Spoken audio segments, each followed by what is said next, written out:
Director, ano na po yung pinakahuling estado ng investigasyon ng NBI tungkol dito sa umano'y banta ni Vice President Sara Duterte laban nga kina Pangulong Bongbong Marcos? Ganito po yun, Ma'am Cheryl. No? Actually, yung ginagawa namin after nung banta niya at nung dumating po ako rito sa NBI, talagang continuing investigation to until we pinpoint kung sino yung kinausap niya. What we have established is, seryoso po siya ron sa banta na yan. Hindi po siya conditional, kundi this is an absolute na threat.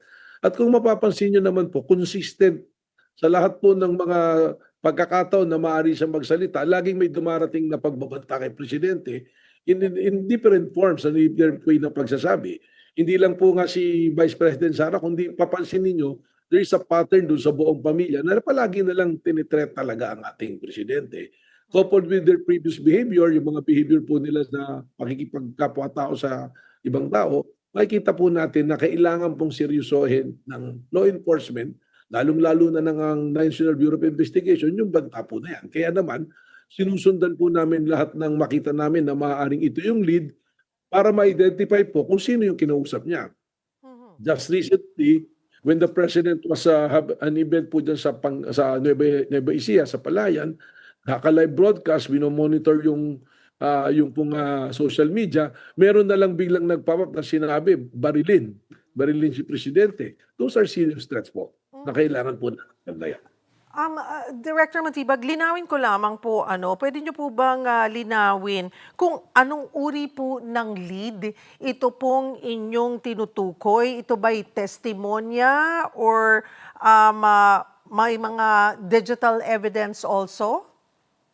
Well, ano po to, yung ginagawa po ng NBI, yung mga profiling po ng mga nagpo-post, yung profiling po ng kanilang mga statement. At lagi rin po namin binabantayan siyempre yung mga salita ng pamilya ng mga Duterte at ng mga aliado po nila kung saan po patungo. Ang nakakatakot po kasi dito, Ma'am Cheryl, parang lahat na lang eh. Anybody can make a threat to the President. Ginagaya na yung behavior po nitong si Vice President. Meron pong isang Vice Mayor na abogado, ganun din. At parang consistent eh. Parang there is a pattern na nadidevelop na palagi ang target sinasabi ulo ng presidente na ganyan po yung sinasabi. Kaya ang ano po namin, we're taking leads, tinitingnan namin yung mga associated. Kung maalala nyo, there is that report that Vice President Sara created her own army. So tinitingnan din po namin yung mga personalities dyan. Okay.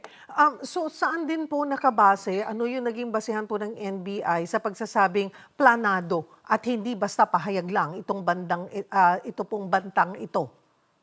Well, yung press conference po na madaling araw na inabot ng 2 oras, pinanood po namin yan kasama yung mga expert namin dito po sa NBI, kasama yung ating pong investigation, yung sa CCD namin, pati po Behavioral Science Department namin, para tingnan at pag-aralan po. Ito pong nangyari na press conference, hindi naman po spur of the moment eh. Meron pong imbitasyon na nanggaling sa opisina ng Vice President and yung mga questions na tinanong dyan appears to us na mga planted na question na meron na talagang sagot just to make it appear na parang spontaneous na nangyari po.